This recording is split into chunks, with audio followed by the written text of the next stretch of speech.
right. Welcome in. Welcome back, folks, to a success for Notre Dame in 2025. Depends on this more than anything else, in my opinion, edition of the Always Irish Show. As always, you can find the program on YouTube. Do it. Subscribe if you haven't yet. Appreciate it very much. Give the video a thumbs up. That helps Yanni out as well. Notifications on that way you don't miss nothing. Twitter, search bar Always Irish or at Always Irish Inc. Emails alwaysirishnd@gmail.com. Audio only. Anywhere you want it, you can get it. Don't want to see my face? Who's going to blame you for that? Audio only. Call-in lines 312-988-15. I'm a little nervous based on some of the calls lately to tell me all you've heard and seen. People losing their mind in the offseason. Too far away from spring ball, not close enough to the season. People are losing it.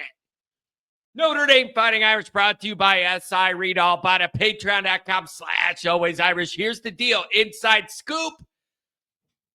There's going to be some changes to the Patreon. There's going to be some changes maybe to the personalities involved in all the Patreon. We're evolving, folks. We're going to have something really good cooked up for you this next season over there. Thanks to everybody who's there. All right.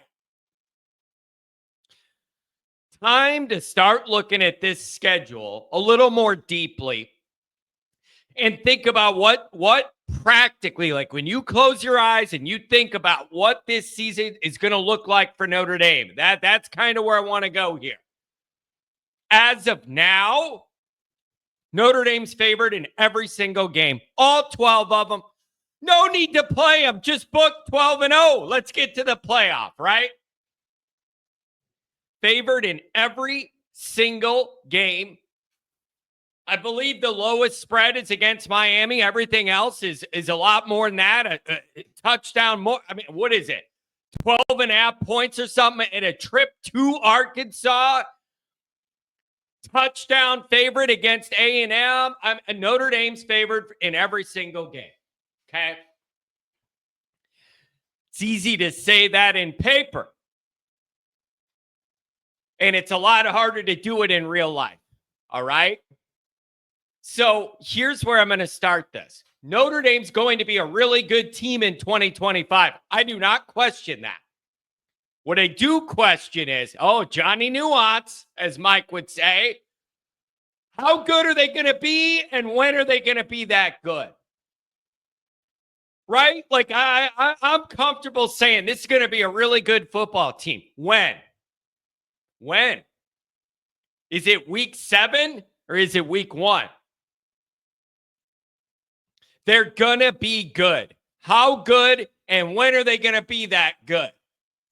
There's no easing into the season with the early schedule we have. Here's how I see this.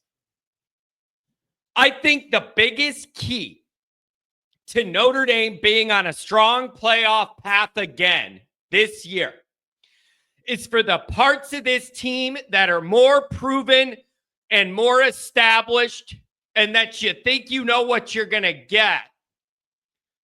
Those parts got to be good enough to help cover any learning curve, rookie mistakes by the young quarterback, so he doesn't have to be perfect early in the season to get through those games with wins. I think that's the key to all this. It's not just who you play, but it's when you play them and what your dynamic is when you're playing them. The toughest part of Notre Dame's season is the front part, and you're putting a new quarterback in there for it. That's a big ask. I believe it's unrealistic to think there's not going to be any rookie mistake learning curve issues with a new starting quarterback. I don't care if you say Carr's going to be the starter and he was reading the playbook in his mom's womb on the sidelines of Michigan or whatever. I don't care. When them bullets are flying live for the first time, that's tough for anyone. You need to be good enough in other areas to be able to allow for some rookie mistakes from this quarterback and still win these games. What does that look like? While you're easing this quarterback in, the defense, you can't get worse under Ash. You could change to more zone, whatever. Mike thinks we're going to be stronger and more focused on crashing downhill and stopping the run, a lot more zone and less man, whatever. Whatever Ash is cooking, it can't regress. That's number one. The defense has been the backbone of this problem. Backbone of this program. Spit it out. And I need it again. The run game and the O-line, you don't have to be, trust me, I know. All you X's and O's geniuses are going to go in the comments. John, you don't know ball. It takes a while for an O-line to gel. Yeah, I understand that. You need to win. Whoa, that's going on. And if you're self-actualized as a unit by the second half or whatever, great. But I need you to at least be good enough to win early. You don't have to be fully formed and fully gelled. You just got to be good enough to collect wins while this quarterback gets more and more comfortable in the big time every week. So if you have a top 10 physical, tough, athletic defense and a run game you could rely on with a decent O-line and Love and Price and everybody else, that's going to build margin and alleviate the pressure for Carr Minchie to have to put the game on their shoulders and be perfect or near perfect to win these early, tough games. You got to find a way to build enough margin here with these areas with a good defense and a good run game so that even if this quarterback throws a ball into coverage and he got baited and he fell for it and he throws a very bad pick right to a linebacker in coverage, whatever, you got to be able to win anyways. The margin cannot be so small that one mistake by this new quarterback loses you a game or two. That's dangerous. If you're asking or expecting the young quarterback to take charge and be a hero in these early games, that's dangerous. Now, I'm not saying that guy couldn't succeed in that moment. If you end up in a situation where this quarterback eases into all this faster and smoother than I think, terrific. Notre Dame's going to be a title contender. If that quarterback just takes off right away, burning Miami, burning A&M, getting the ball over the top, making good decisions. You know, it's 3rd and 6, and instead of forcing a ball into coverage, you throw it away and we punt it. Like, if this quarterback eases in smoother than what you think a rookie guy should, you're going to be a title contender and you're in a good spot. But you can't bank on that. As high as the level is in this program now, we have high-level results on our mind or whatever. You got to allow some grace for this quarterback to make some errors. They cannot cost you these easy games or early games.